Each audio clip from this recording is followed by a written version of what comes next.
Bismillahirrohmanirrohim.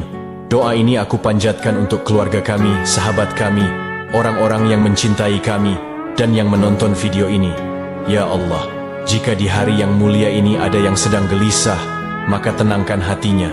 Jika ada yang punya masalah, tunjukkan jalan keluarnya.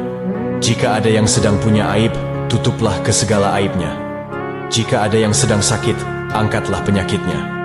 Jika ada yang sedang memiliki beban berat, maka ringankanlah. Jika ada yang punya hajat, kabulkan dan segerakanlah hajatnya. Ya Rob, bersihkan hati kami, lembutkan hati kami, tenangkan perasaan kami.